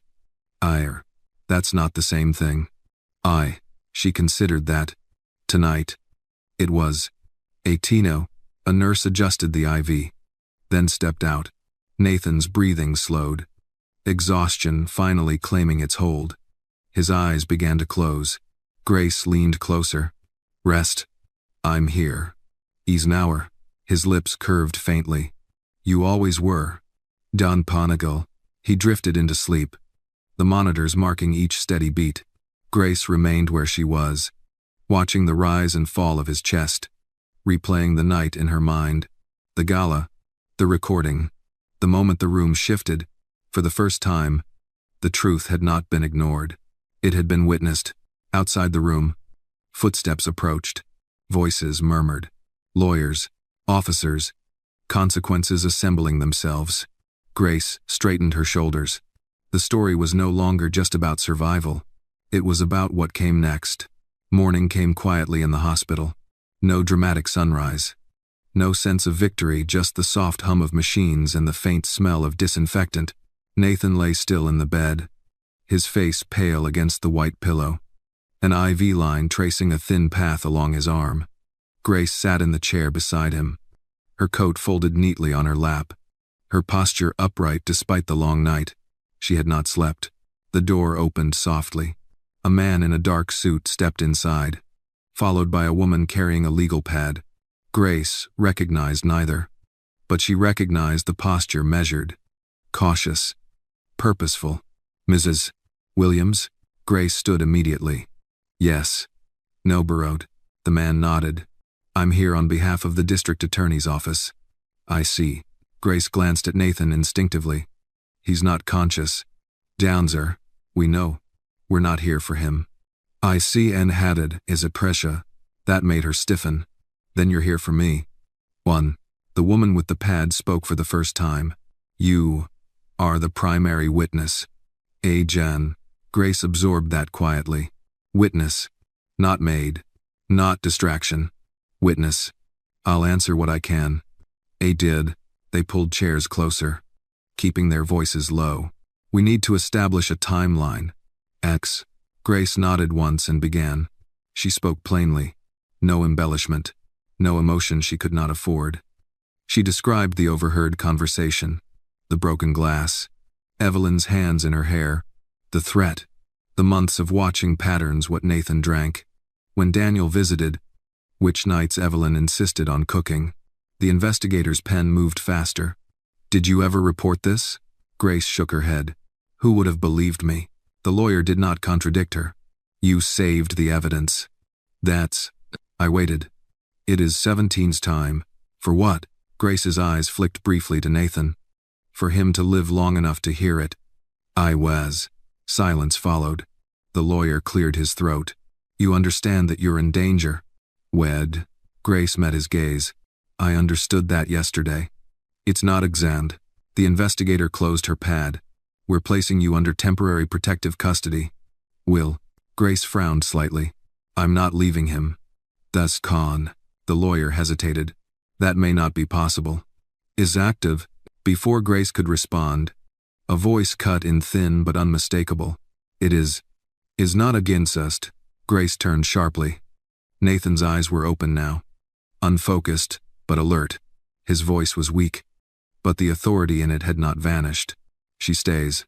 Thanks for watching. The lawyer raised his hands slightly. Mr. Cole. We weren't. She stays. I. The finality in his tone left no room for argument. The investigator nodded once. We can adjust. With another 9. They stood to leave. At the door, the lawyer paused.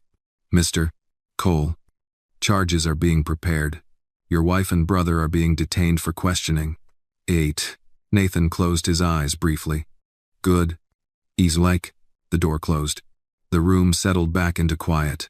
Grace moved closer to the bed. You shouldn't have spoken. Away. Nathan turned his head slightly toward her. I should have sooner. Do 3. She said nothing. Minutes passed. Then hours. Doctors came and went. Blood was drawn. Names of chemicals were spoken quietly. Clinically. Prognosis words hovered stable. Cautious. Improving. Late in the afternoon, Nathan stirred again, more present this time. Did they believe you? Grace nodded. They listened. I now, he swallowed. That's new. She allowed a faint smile. For both of us. I read no. A nurse adjusted his IV and stepped out. Nathan's gaze drifted to the window, where the city moved on as if nothing extraordinary had happened. They built their plan on silence. Grace folded her hands. And certainty. I will deny them. That no one would question them. And Gray. She looked at him. That someone like me wouldn't matter. Recom. Nathan's jaw tightened. I won't let that stand. She studied him carefully. This isn't about promises. Becausing. No. I can. He met her gaze. Steady despite the weakness.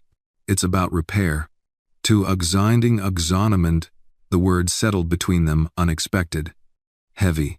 Outside the room. Voices rose briefly. A man's voice. Sharp with anger. A woman crying. Security intervening. Grace did not look away. They're unraveling. Nathan exhaled slowly. They always do when the truth stays. He didn't court her.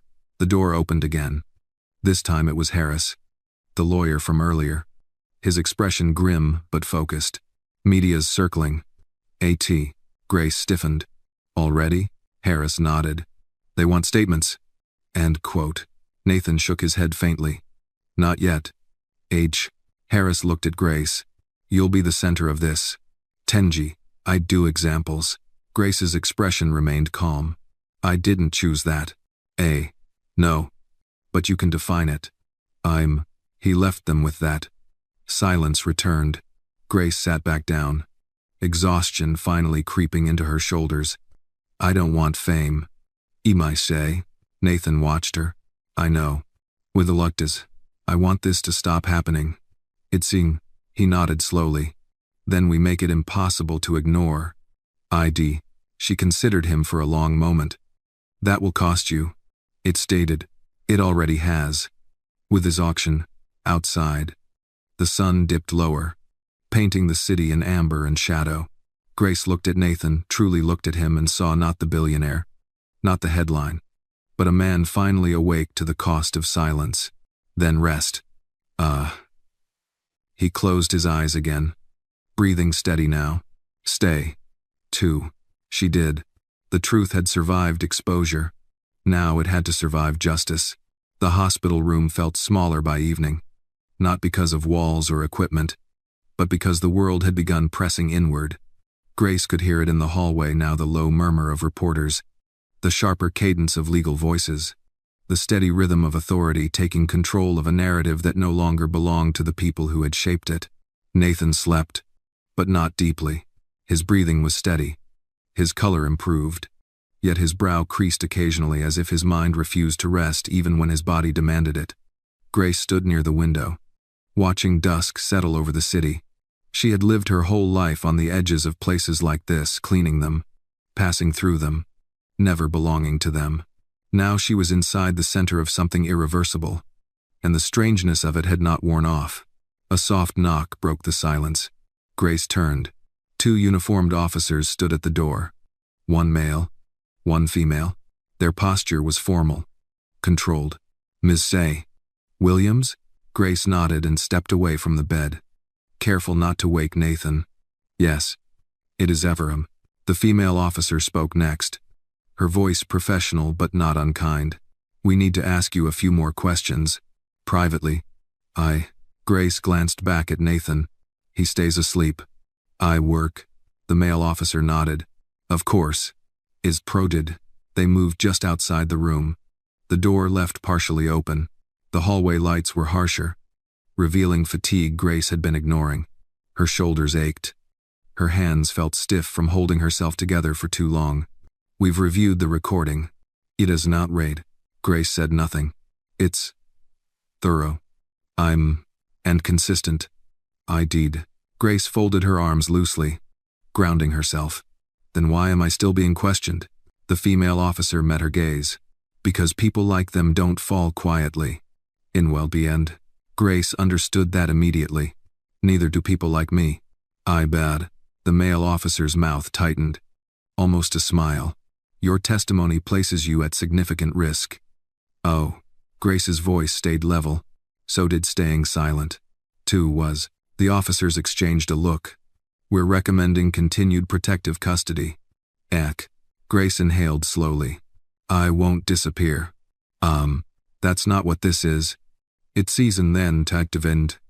She raised an eyebrow. It usually is. As dies, the female officer shifted her stance. This time, it's protection. Well, Grace considered that. Protection had always been something other people received automatically. For her, it came with conditions. Then he stays protected too. Well, she gestured back toward the room. He already is. Anyone, Grace shook her head. Not from what's coming. Even Astax's. Before either officer could respond, Nathan's voice drifted weakly from the bed. She's right. We're wanted. Grace turned sharply. Nathan was awake. Eyes open. Focused. You should rest. I heard enough. I mind. He shifted slightly. Wincing but staying conscious. The officer stepped back into the room. Reassessing. Mr. Reck. Cole. My wife and brother will claim manipulation. Recton. His voice was quiet, but every word landed cleanly. They'll say I was confused. Medicated. That Grace took advantage of me. We're coupled. Grace's jaw tightened. They won't say it to my face. What heaven? Nathan looked at her. They won't have to. They'll say it to the public. Ever. The female officer nodded. That's a likely strategy. A design. Nathan exhaled slowly. Then we don't let them control the next silence. Oh. Grace turned toward him fully now. What are you saying? He held her gaze. We don't hide. Teneridu. The words settled heavily. The male officer frowned. With respect. That's not advisable. Otter. Nathan did not argue. Neither was trusting them. I have great. Grace felt the familiar pull of caution rise inside her. Survival had always meant staying small. Staying unnoticed. But that strategy had almost killed him. And it had almost erased her. If we speak. She paused. They'll come for my past. Way. Nathan nodded. They'll look for anything to discredit you. And they'll find pain. And well. He did not look away. Pain isn't a crime. It not. Silence followed. The officers exchanged another look. This one resigned. If you choose to make a statement, it will be coordinated. Grace straightened. Not scripted. NSO. The female officer hesitated. Then nodded. Understood. 80. They stepped back, giving them space. When the door closed again, the room felt different, less like a shelter, more like a threshold. Grace moved back to the chair beside Nathan. I don't know how to be public. Nathan's lips curved faintly. Neither do I anymore. She studied him. They'll try to make me the story. Then you tell it before they do. She looked away toward the window. All my life. People decided who I was without asking. Nathan's voice was steady. Then this time, you decide. Her chest tightened, not with fear, but with something unfamiliar. Permission. I'm not polished. I am. Neither is the truth. And she let out a breath she hadn't realized she was holding. Outside, a camera shutter clicked faintly. The world was waiting. Grace reached for her coat. Then we don't wait too long. IDs. Nathan nodded once. No. We just. She looked at him. Really looked at him. And saw not a man rescued, but a man finally standing still enough to be honest. Rest now. End quote. Stay. With the distant vilings of Narrated, she sat, not as a shadow, not as a favor, but as a witness who had decided not to disappear. The press room was smaller than Grace expected. No grand stage. No velvet curtains, just a cluster of microphones, folding chairs, and the restless energy of people who sensed a story tipping toward history. Cameras lined the back wall, red lights blinking on and off as technicians adjusted angles. The air smelled faintly of coffee and tension. Grace stood just outside the door. her coat buttoned to her throat. Nathan sat in a wheelchair beside her, an IV hidden beneath his jacket, his posture straight despite the weakness that still lingered beneath the surface. A doctor hovered nearby, watchful but silent. Grace's hands were steady. That surprised her. "You don't have to do this alone." She looked at him. "Neither do you." "It is Tekid." The public affairs officer approached, clipboard in hand. "We'll begin in 30 seconds. It's a dice." Grace nodded once. Inside the room, reporters leaned forward, conversations cutting off mid-sentence as they noticed movement at the door. A hush spread, not out of respect, but anticipation. Grace felt it press against her ribs. She stepped forward. The room stilled. Nathan followed, wheels rolling softly across the floor as he was guided to the center. Grace took the seat beside him. Not behind, not apart, beside. Flashes went off immediately. A reporter called out, "Mr. Cole, is it true you were poisoned?" Another voice overlapped. "Ms. Williams, were you coerced into this?" Grace did not flinch. The officer raised a hand. "We'll begin with a statement." "Oh, too." Nathan leaned toward the microphone, breathing carefully. "I won't be answering questions first." "I was laughed at one," the room murmured. Nathan turned his head slightly toward Grace. "She will." "We have granted." A ripple of surprise moved through the crowd. Grace adjusted the microphone, her movements deliberate. She did not rush. She did not smile. "My name is Grace Williams." "Would everybody?" Her voice carried not loud, not soft, just clear. "For 12 years, I worked in the Cole household. In Dallas, cameras zoomed in. I cleaned rooms. I served meals. I listened when people assumed I wasn't listening. A reporter raised a hand. The officer gestured for silence. Grace continued. "A few months ago, I began to hear conversations that didn't make sense. Her hands rested loosely in her lap. They talked about timing, dosage, decline. The room shifted. I didn't want to believe what I heard. She paused, letting the weight settle, because believing it meant someone was planning to kill the man whose house I worked in. Id sighed. A murmur spread. Nathan watched her, his expression unreadable, but intent. "When I was discovered listening, I was threatened. It is matter." Her voice did not break. "I was told no one would believe me." She looked directly at the cameras. "They were right." Silence. Then, softly, until he listened. "Come." She turned her head toward Nathan. The cameras followed. Nathan leaned forward slightly. "I didn't listen soon enough. Information, they'd cruise." Grace faced the room again. "This isn't a story about courage." Well, a few reporters frowned. "It's a story about what happens when people decide silence is safer than truth." A hand shot up. "Are you accusing Mrs. Cole directly?" Grace nodded once. "Yes." "Which proves," gasps. Another reporter leaned forward. "Do you have proof?" Grace reached into her bag and placed the flash drive on the table, letting it sit in full view. "Yes. NSA." Nathan spoke then, his voice steady. "The evidence is with the district attorney." "Or can't, Mr. Cole. Why make this public?" Nathan considered the question. "Because quiet deals protect powerful people. He's doesn't out of clues." He looked around the room, "and nearly killed me." "Well," Grace added, without hesitation, "and they rely on people like me staying invisible." The words cut clean. A reporter near the front shifted uncomfortably. "Ms. Williams, what do you want now?" Grace didn't answer immediately. She thought of her children, of her father, of every moment she had learned to keep her head down. Then she spoke. "I want this to stop being rare." "Could it?" The room went still. "I want people to understand that truth doesn't always come from podiums." "Well," she looked straight into the nearest camera. "Sometimes it comes from kitchens, hallways, closets." 9.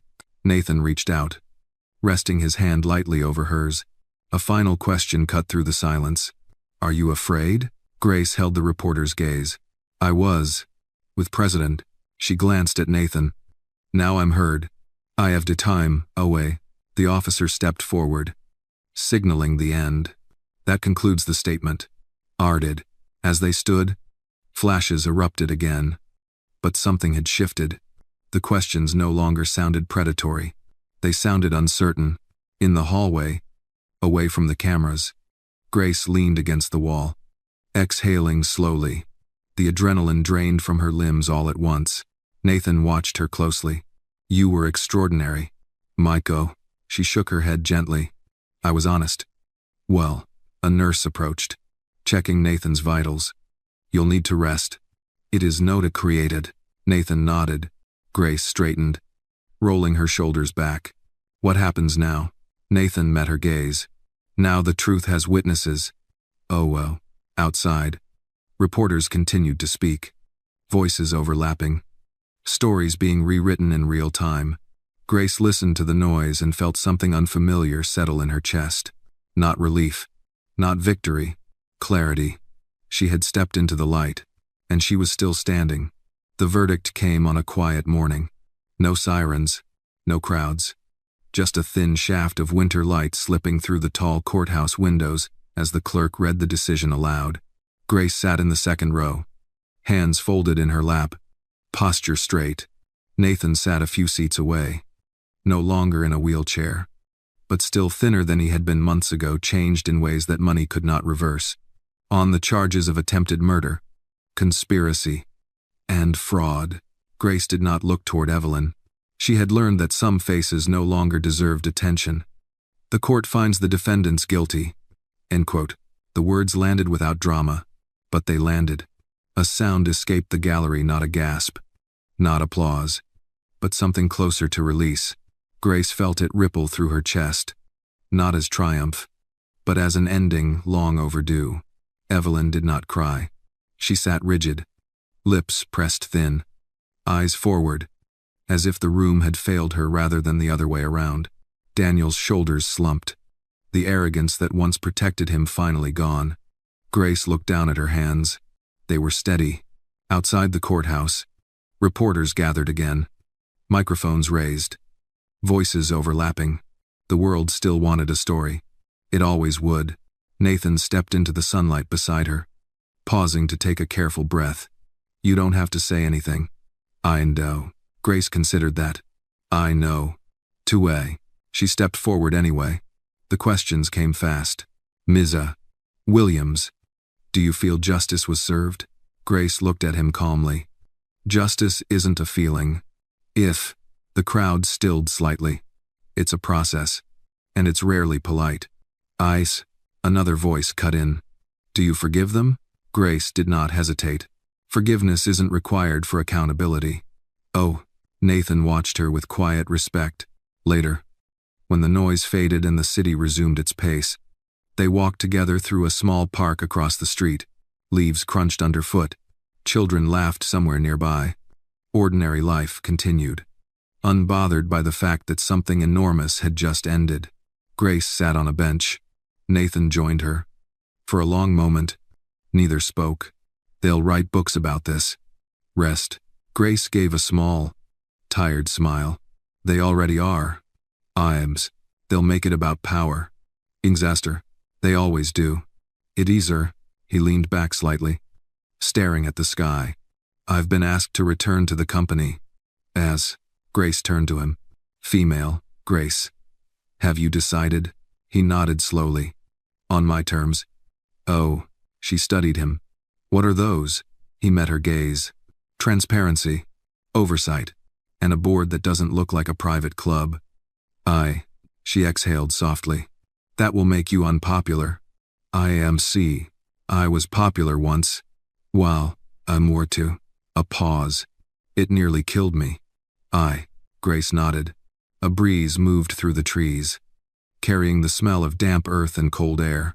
I resigned from the Household Staff Association. Nathan blinked. Resigned? She smiled faintly. I was asked to lead it. It said it. He let out a quiet laugh, surprised and genuine. That sounds like work. And staring minted. It is. She stood, stretching her shoulders. But it's the right kind. Well, They walked again. Slower this time. At the edge of the park, Nathan stopped. Grace. As in, with that ado, she turned. I spent years funding causes I didn't understand. And, she waited. If you ever want to build something, training, legal access, protection for people who hear things they're not supposed to. He trailed off. Grace looked at him carefully. This isn't charity. Was lastfering. I know. A was die. A beat passed. Then we'll talk. Ack. They shook hands. Not as benefactor and beneficiary. As equals. Weeks later, Grace stood in a small community center kitchen, teaching a group of women how to document incidents safely. Dates, words, patterns, how to protect themselves before speaking, how to speak anyway. Nathan watched from the doorway. Unseen. One of the women raised her hand. What if no one listens? Grace answered without hesitation. Then you keep records until someone does. Two. Another asked. What if they try to scare us? Grace's voice remained calm. They will. She paused. Fear is their first tool.